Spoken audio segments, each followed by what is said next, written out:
RJD Congress के लोग छर्रा, कट्टा, दूनाली कट्टा दुनाली वाले डायलॉग बोलते हुए पीएम मोदी महागठबंधन पर आरोप लगा रहे थे बंदूक के दम पर चुनाव जीतने की तैयारी का। लेकिन यहां पर गिरफ्तारी हो गई है एनडीए उम्मीदवार की बीच चुनाव हत्या के आरोप में। और पुलिस ने जो खुलासा किया है उसके बाद पीएम मोदी इस मुद्दे पर बोलने लायक नहीं बचे हैं। सब कुछ साफ नजर आ रहा है। अनंत सिंह की गिरफ्तारी के बाद पुलिस ने क्या बयान दिया है, आगे आपको सुनाएंगे पुलिस का पूरा बयान कि अनंत सिंह उस वक्त कहां थे और पुलिस का इस पूरे मामले पर क्या कहना है। एनडीए उम्मीदवार अनंत सिंह की आधी रात गिरफ्तारी के बाद आधी रात में हुई जेडीयू प्रत्याशी अनंत सिंह की गिरफ्तारी, दुलार चंद यादव केस में पुलिस का बड़ा एक्शन। तो मोकामा में जो हिंसा हुई थी, दुलार चंद यादव मारे गए थे, उस मामले में मुख्य अभियुक्त अनंत सिंह की गिरफ्तारी हो गई है। इनके खास 2 लोगों की गिरफ्तारी भी हुई है और यह सब आखिरकार करना पड़ा क्योंकि विपक्ष ने लगातार आवाज उठाई। तेजस्वी यादव ने लगातार मोर्चा खोल दिया था, देश के प्रधानमंत्री से सवाल पूछा था, चुनाव आयोग से पूछा था कि चुनाव आयोग मर चुका है क्या। कल ये बयान दिया था तेजस्वी यादव ने और क्या कहा था तेजस्वी यादव ने, चुनाव आयोग मर चुका है क्या। चुनाव के बीच 10,000 की रिश्वत बांटी जा रही है।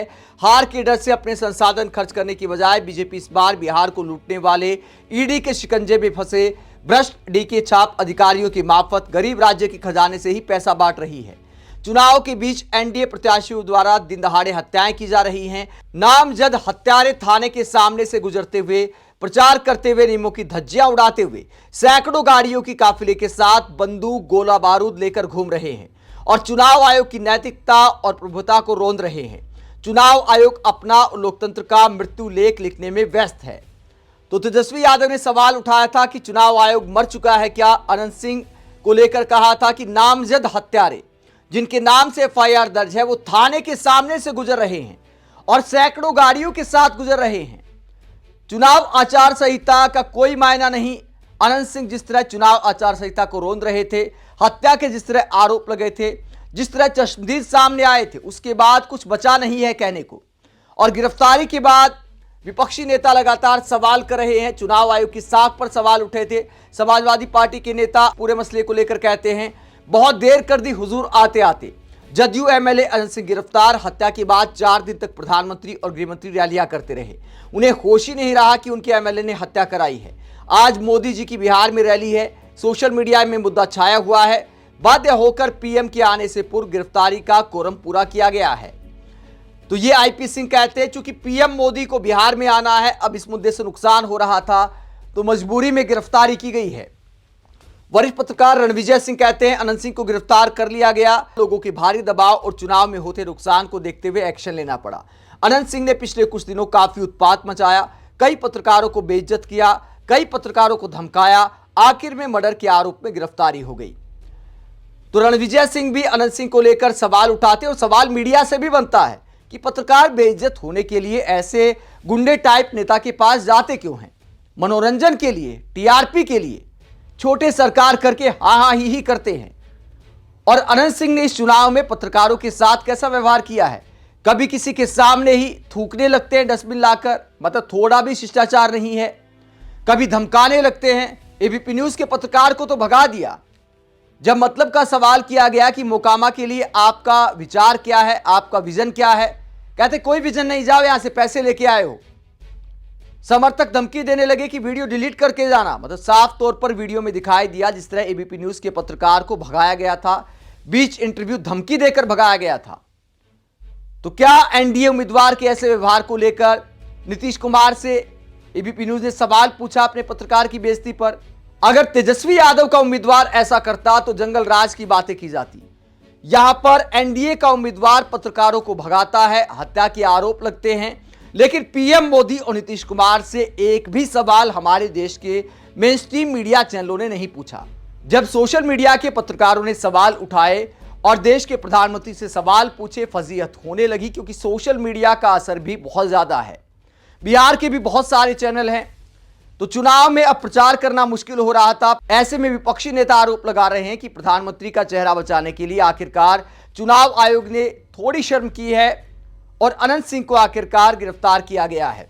अब इस पूरे मसले पर पुलिस का क्या कहना है, अब सवाल ये उठता है कि पटना पुलिस ने जो बयान दिया है, जो पटना पुलिस के जो अधिकारी है एसएसपी पटना कार्तिकेय शर्मा, उनका बयान आपको सुनाते हैं। क्या ये बयान सुनने के बाद कुछ शंका बची है? बहुत सारे बीजेपी समर्थक और कई पत्रकार कहने वाले खुद को अनंत सिंह को डिफेंड कर रहे थे। मैं हैरान हूं कि जिस व्यक्ति पर 28 से ज्यादा मुकदमे दर्ज हैं, साफ नजर आ रहा था कि क्या मामला हुआ है, उसके बावजूद कहा जा रहा था देखिए वो तो वहां से निकल गए थे, वो तो गाड़ी के नीचे अपने आप आ गए होंगे, गिर गए होंगे, अपने आप ही दुलारचंद मारा गया, इस तरह का प्रचार किया जा रहा था। तो पुलिस के बयान ने एक तरह से दूध का दूध पानी का पानी कर दिया है। क्या कहती है पटना पुलिस, जरा सुनिए। आप लोग अवगत हैं कि 30 तारीख को एक गंभीर घटना घटी थी और जो दुर्भाग्यपूर्ण था कि सही घटना नहीं होनी चाहिए थी। इस घटना में जो तारतर गांव है उसके समीप में दो पक्षों जो वहाँ प्रत्याशी थे, वो उन दोनों के काफिला आ रहा था और उन दोनों के बीच पक्षों में झड़प हुई और झड़प में पथराव हुआ, जो घायल हुए और उसके बाद एक शव बरामद हुआ।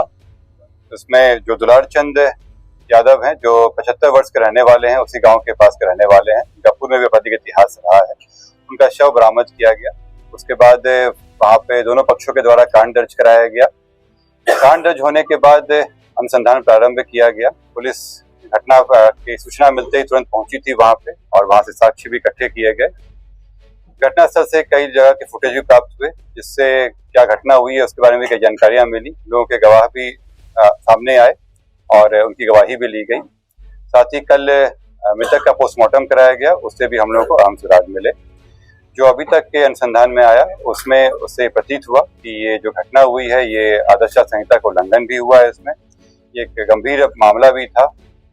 हम लोग इलेक्शन कमीशन के द्वारा निर्देशित भी किया गया था कि शांतिपूर्ण ढंग से इलेक्शन होना चाहिए और इसमें जब अनुसंधान किया गया तो पाया गया कि जो प्रत्याशी हैं वो वहाँ पे मौजूद थे, उनके सामने में घटनाएं हुई हैं और जो कांड के मुख्य अभियुक्त भी हैं अनंत सिंह, उनकी आज गिरफ्तारी बेड़ना गांव से किया गया है।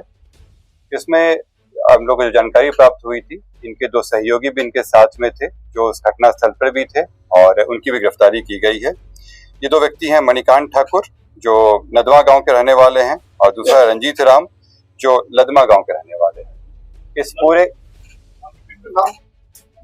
इस पूरे मामले में 3 लोगों की गिरफ्तारी हुई है। जो प्रत्याशी हैं अनंत सिंह, उनकी गिरफ्तारी हुई है। दूसरा मणिकांत ठाकुर जो नदवा गांव के रहने वाले हैं, बाढ़ थाना अंतर्गत। दूसरे रंजीत राम जो लदमा गांव के रहने वाले हैं। ये लोग भी उस घटना स्थल पे थे मौजूद। इन तीनों की गिरफ्तारी की गई है। इन तीनों को आगे मजिस्ट्रेट के सामने प्रस्तुत कराया जाएगा और आगे विधि सम्मत कार्रवाई की जाएगी। तो पटना पुलिस का साफ कहना है कि अनुसंधान में यह पाया गया है, जांच में यह पाया गया है कि उस वक्त जिस वक्त हत्या हुई वहां पर मौजूद थे एनडीए के प्रत्याशी अनंत सिंह। साफ तौर पर पटना के एसएसपी कार्तिकेय शर्मा ने यह बोल दिया है कि पुलिस जांच में पाया गया है कि वो वहां पर मौजूद थे। उनके अलावा 2 और लोगों की गिरफ्तारी की गई है जो उनके खास लोग थे।